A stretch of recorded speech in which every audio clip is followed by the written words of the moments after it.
Hello दोस्तों, investing idea channel में आपका बहुत बहुत स्वागत है। दोस्तों, आज मैं इस वीडियो में आपसे फार्मा स्टॉक्स पर चर्चा करने वाला हूं। पिछले 5 सालों में ऐसा पहली बार हुआ है जब निफ्टी फार्मा ने निफ्टी से बेहतर रिटर्न दिया है। निफ्टी फार्मा ने इससे पहले 2015 में निफ्टी से बेहतर रिटर्न दिया था। इस साल निफ्टी ने जहां 14% का रिटर्न दिया, वहीं निफ्टी फार्मा इंडेक्स ने 55% का रिटर्न दिया है, जो कि निफ्टी से ऑलमोस्ट 4 टाइम्स है। तो हम इस वीडियो में देखेंगे कि वो क्या फैक्टर थे जिसके कारण निफ्टी फार्मा ने 2020 में बेहतर रिटर्न दिया। हम फार्मा के कुछ स्टॉक्स पर भी चर्चा करेंगे जिन्होंने निफ्टी फार्मा के स्ट्रॉन्ग परफॉर्मेंस में अपना बड़ा योगदान दिया है, और आने वाले सालों में फार्मा स्टॉक्स का क्या फ्यूचर होगा ये भी हम आगे इस वीडियो में देखेंगे। लेकिन वीडियो शुरू करने के पहले मैं चाहता हूं कि अगर आप मेरे चैनल पर नए हैं या अभी तक आपने मेरे चैनल को सब्सक्राइब नहीं किया है तो पहले मेरे चैनल को सब्सक्राइब कर लें और बेल आइकन को प्रेस कर लें, ताकि मैं जो भी वीडियो बनाऊं वो आप तक पहुंच सके। मैं ऐसी कई सारे इन्फॉर्मेशन लेकर आपके पास आता रहूँगा। तो चलिए वीडियो शुरू करते हैं। तो पहले हम फार्मा सेक्टर का पास्ट ट्रेंड देख लेते हैं, जिससे हमें पता चला कि pharma stocks generally stock market में कैसा परफॉर्म करती है। तो दोस्तों, फार्मा स्टॉक्स का बड़ा ही साइक्लिकल ट्रेंड रहा है स्टॉक मार्केट में। कुछ साल में ये बुलिश हो जाती है और फिर कुछ साल तक बियरिश हो जाती है। तो हम 90s से शुरुआत करते हैं। तो अगर हम 90s में देखें तो 90 में कई सारी फार्मा कंपनियों ने काफ़ी अच्छा रिटर्न दिया। इनफैक्ट कई सारी कंपनियों ने 50% से ज़्यादा रिटर्न दिया है, कुछ ने तो 100% रिटर्न दिया है। एंड ये क्यों हुआ? बिकॉज वो टाइम पे इन्होंने यूएस में अपना एक्सपोर्ट स्टार्ट कर दिया था, जिसका काफ़ी बड़ा इनको फ़ायदा मिला इंटरनेशनल मार्केट में आने से। फिर क्या हुआ कि इन लेट 90s में ये काफ़ी सारी जो कंपनियां हैं उनके प्राइस काफ़ी स्टैग्नेंट हो गए हैं, कुछ के काफ़ी नीचे आ गए। तो वो लेट 90s में इन्होंने अपना डाउन ट्रेंड देखा। लेकिन फिर अगेन इनका जो उनका गुड रन स्टार्ट हुआ 2005 से 2015। सो ये 10 साल फिर इनका अच्छा चला। इनफैक्ट अगर 2009 से 2015 की मैं बात करूं तो ये 6 सालों में इन्होंने every year around 30% compounded annual growth rate के हिसाब से इन्होंने रिटर्न दिया, 30% CAGR, जो कि बहुत अच्छा माना जाता है। फिर 2015 के बाद इन फार्मा कंपनियों में काफ़ी डिक्लाइन देखने को मिला। एंड कई सारे जो इन्वेस्टर्स उस समय फार्मा में जो इन्होंने इन्वेस्ट किया था उस समय काफ़ी हाई प्राइस था, अभी भी वो उसमें फंसे हुए हैं, अभी भी उसमें से नहीं निकले हैं। फिर ये जो मोमेंटम है, ये ग्रोथ मोमेंटम अगेन ये साल यानी 2020 में स्टार्ट हुआ है। एंड ये ऐसा एनालिस्ट एक्सपेक्ट कर रहे हैं कि अगले 3-4 साल तक ये मोमेंटम बना रहेगा। तो अगले 3-4 साल जो हैं वो फार्मा सेक्टर के लिए काफ़ी अच्छे रहने वाले हैं, ऐसा एनालिस्ट का मानना है। तो ये साल आखिर ऐसे क्या फैक्टर थे जिसके कारण निफ्टी फार्मा ने काफ़ी अच्छा परफॉर्म किया है? इनफैक्ट निफ्टी फार्मा ही नहीं, कई सारी फार्मा कंपनियों ने अच्छा परफॉर्म किया है। कई सारे स्टॉक्स आपके पास खुद के होंगे और आपने खुद भी एक्सपीरियंस किया रहेगा कि इन सारे फार्मा कंपनियों ने कैसा परफॉर्म किया है ये साल। सो ये एक तो है कि ये साल एक्सपोर्ट यूएस मार्केट में अच्छा पिकअप हुआ है। पिछले कुछ सालों में काफ़ी रेगुलेटरी अड़चनें आ रही थी जो इस साल क्लियर हुई, और फिर ये एक्सपोर्ट जो है यूएस मार्केट में स्टार्ट हुआ, जिसके कारण काफ़ी मोमेंटम बना। दूसरा, कंपनियों का जो है ऑपरेटिंग मार्जिन काफ़ी बेहतर हो गया है। जनरली जब हम किसी भी कंपनी का ऑपरेटिंग मार्जिन जब 15% के ऊपर होता है तो हम उसको काफ़ी अच्छा मानते हैं। तो ये साल कंपनियों ने अपना ऑपरेटिंग मार्जिन में काफ़ी इम्प्रूवमेंट किया है, और ये क्यों हुआ? ये कॉस्ट कंट्रोल के कारण। तो ये दोनों जो है दोनों एक दूसरे से लिंक से जुड़े हुए हैं, cost control and operating margin. उन्होंने अपने कॉस्ट को कंट्रोल किया, जिसके कारण ऑपरेटिंग मार्जिन पे इसका इम्पैक्ट पड़ा, एंड कई सारी कंपनियों की प्रॉफिटेबिलिटी बहुत अच्छी हो गई। एंड फोर्थ पॉइंट जो है, इन्होंने प्रोडक्ट मिक्स अपना इंप्रूव किया। जनरली फार्मास्यूटिकल कंपनियां जो है वो सर्वाइव करती है रिसर्च एंड डेवलपमेंट में, एंड क्या नया नया प्रोडक्ट ये मार्केट में लाती हैं या इम्प्रूव करती हैं। तो कंपनियों ने, इंडियन फार्मास्यूटिकल कंपनियों ने काफ़ी सारे प्रोडक्ट इस साल मिक्स अच्छा अपना इम्प्रूव किया है, जिसका असर मार्केट में देखने को मिला, स्टॉक मार्केट में। एंड माना जाता है कि इसी कारण से इन कंपनियों ने काफ़ी अच्छा परफॉर्म किया 2020 में। तो हम कुछ स्टॉक्स की चर्चा कर लेते हैं। जैसा कि मैंने बताया पहले कि वो कौन कौन से स्टॉक्स हैं। हम पूरा स्टॉक्स तो नहीं कवर करेंगे, लेकिन जो जो मेन स्टॉक है जिन्होंने काफ़ी अच्छा योगदान दिया है, मैं उन स्टॉक्स को इसमें बताऊंगा, थोड़ा सा चर्चा करूंगा उस पर। काफ़ी डिटेल एनालिसिस नहीं जाऊंगा, एक ऊपर थोड़ा सा मैं बताऊंगा कैसा रहा इनका परफॉर्मेंस ये साल। तो पहली कंपनी जो नज़र आती है वो अरबिंदो फार्मा। सो अरबिंदो फार्मा का अभी फ़िलहाल जो रेट चल रहा है 906 30 दिसंबर को। एंड इसने जो अपना लो देखा है साल का वो 288, एंड हाई जो देखा है 967। अगर आप ये एक साल का जो चार्ट पैटर्न मैंने यहाँ दिखाया, अगर इस पर आप नज़र डालोगे तो ये 31 दिसंबर 2019 को 456 पे ये ट्रेंड कर रही थी।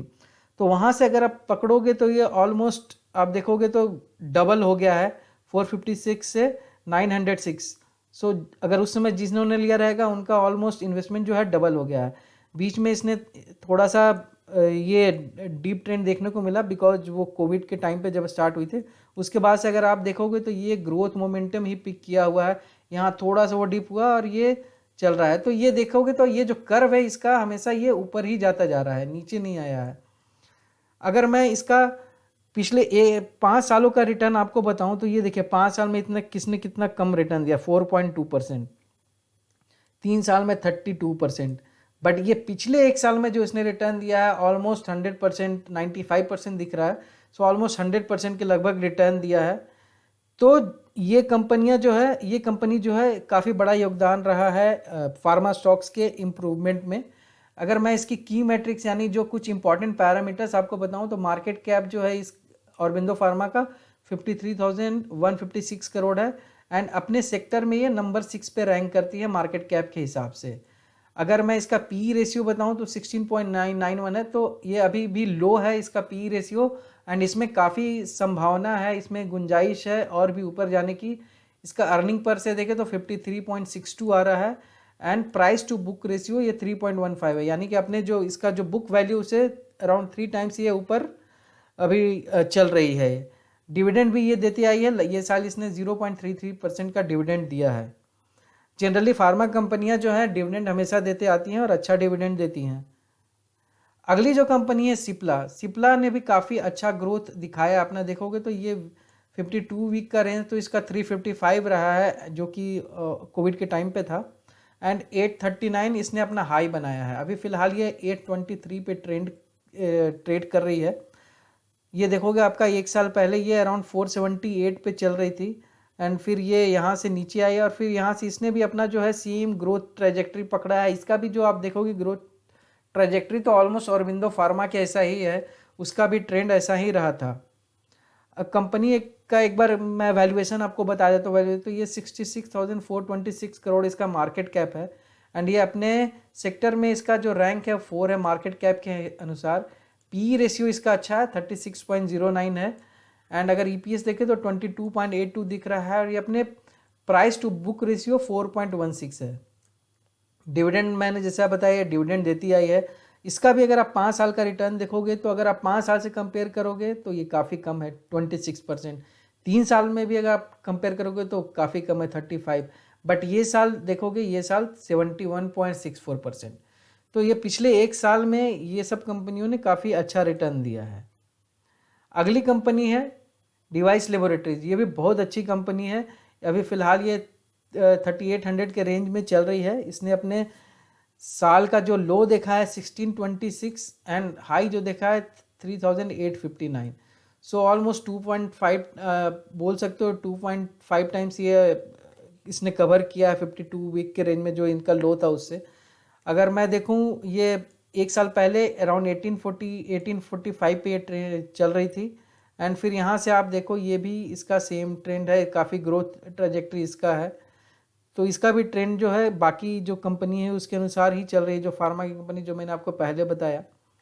अगर की मैट्रिक्स देखूं तो ये देखिए 1 लाख से ज़्यादा इसका मार्केट कैप है एंड ये अपने सेक्टर में इसका जो मार्केट कैप के हिसाब से रैंक है वो 2 है।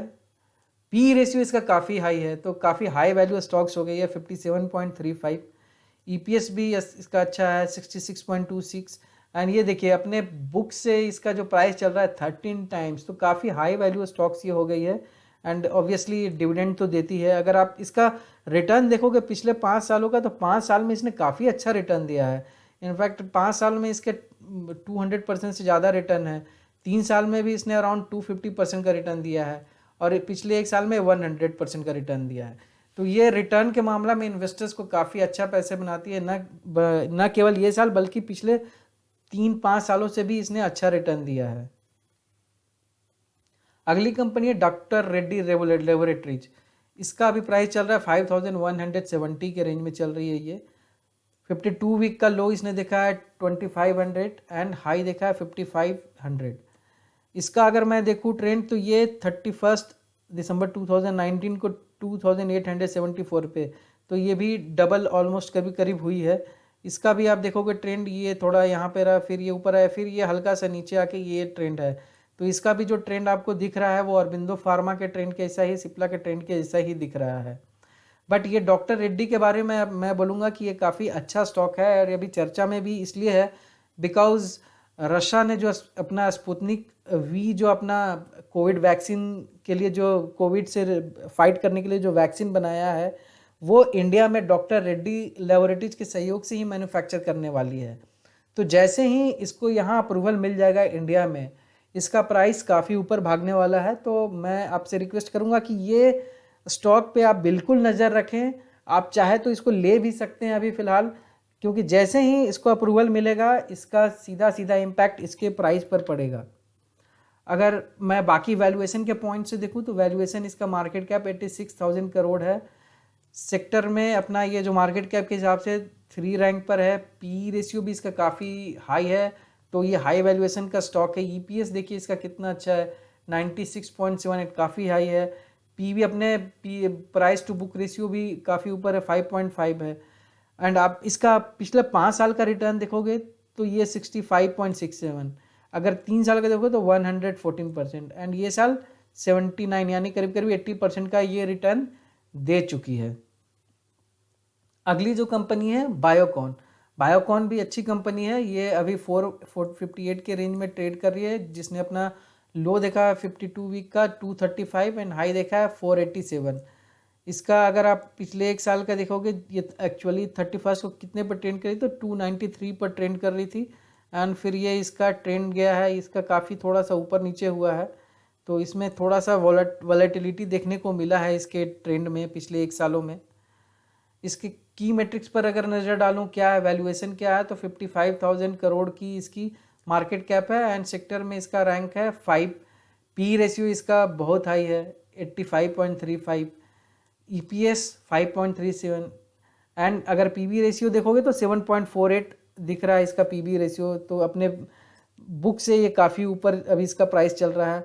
बट इसका 5 साल का अगर आप रिटर्न देखोगे तो देखो कितना ज़बरदस्त रिटर्न दिया है अपने, 435% इसने पिछले 5 साल में रिटर्न दिया है। 3 साल का रिटर्न देखोगे तो 70%, एंड ये साल जो है रिटर्न इसने अराउंड 57% दिया है। सो ये कंपनी में जिन्होंने 4-5 साल पहले जिन्होंने इन्वेस्टमेंट किया रहेगा, अगर 1 लाख किया रहेगा इन्वेस्टमेंट, तो उनका अभी प्राइस हो गया रहेगा, उनका वैल्यू हो गया होगा स्टॉक का 5,35,000। तो कितना अच्छा रिटर्न दिया है पिछले 5 सालों में। अगली कंपनी है कैडिला हेल्थ केयर। सो कैडिला भी अभी अराउंड 480 के रेंज में ट्रेड कर रही है, जिसने अपना लो देखा है 202, हाई देखा है 500 के आसपास 499। सो ये भी आप बोल सकते हो कि ऑलमोस्ट पिछले 1 सालों में रिटर्न इसने डबल दिया है। 254 चल रही थी 31 दिसंबर को, और यहाँ से ये देखिए इसका ये ग्रोथ, ये काफ़ी ही इसका जो ट्रेंड है बहुत ही ट्रेंड है, अपवर्ड ट्रेंड दिख रहा है।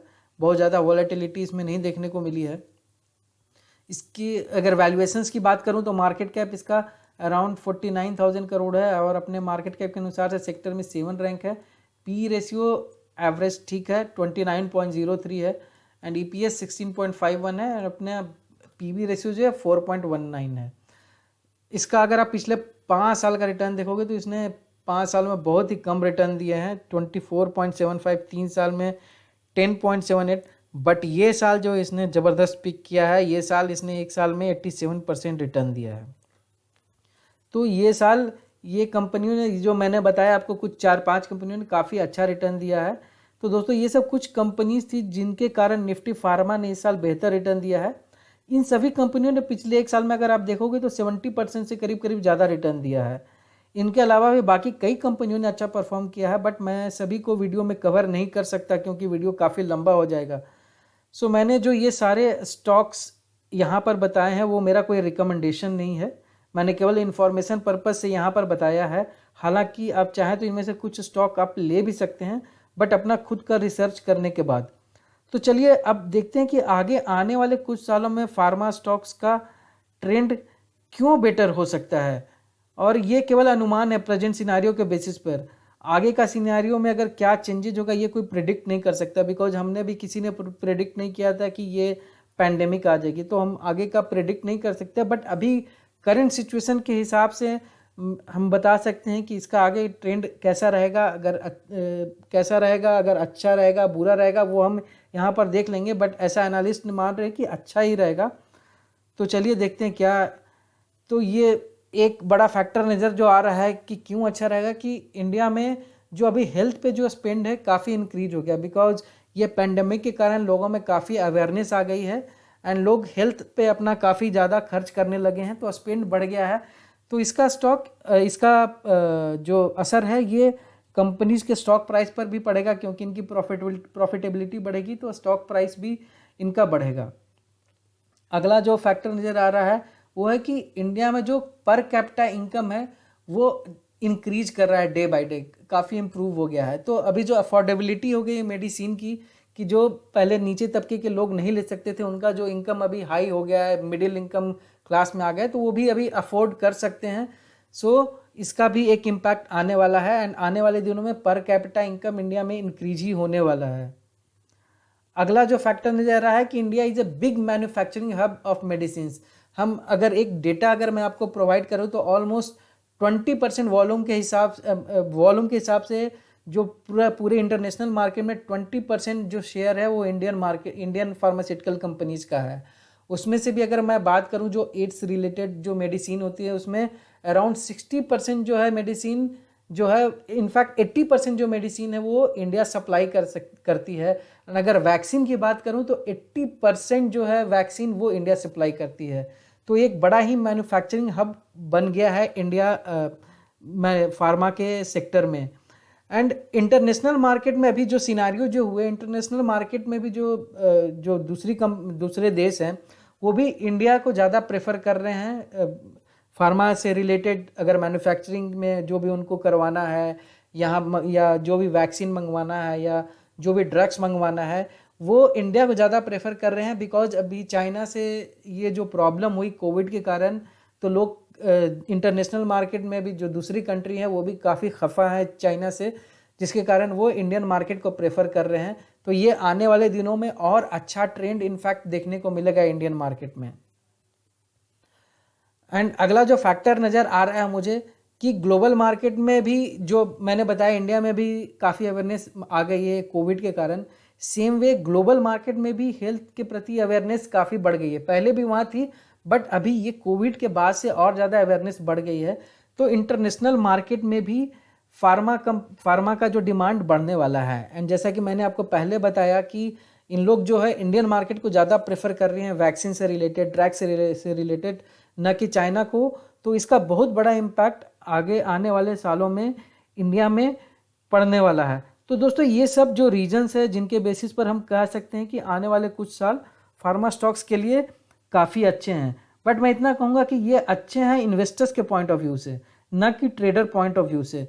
तो आप में अगर पेशेंस है तभी फार्मा स्टॉक में निवेश करें, अदरवाइज आप चाहें तो दूसरा स्टॉक सेलेक्ट कर सकते हैं, दूसरा सेक्टर सेलेक्ट कर सकते हैं। इनफैक्ट आप फार्मा के कुछ और स्टॉक पर नज़र रख सकते हैं इन्वेस्टमेंट पॉइंट ऑफ व्यू से, जैसे Laurus labs, Suven pharmaceuticals, Lupin pharma, Pfizer, AstraZeneca. Pfizer and AstraZeneca पर भी आपको नज़र रखनी चाहिए, क्योंकि एस्ट्राजेनेका पर तो बिल्कुल नज़र रखनी चाहिए क्योंकि अभी ही इसका इंडिया में अप्रूवल मिलने वाला है। इसका जो वैक्सीन है ऑक्सफोर्ड एस्ट्राजेनेका ने जो अपना वैक्सीन डेवलप किया है, अगले कुछ दिनों में इंडिया में ये अप्रूवल मिलने वाली है। तो इसका प्राइस भी काफ़ी ऊपर जाने वाला है। यूके में ऑलरेडी 30 दिसंबर को अप्रूवल मिल चुकी है इसके वैक्सीन के लिए।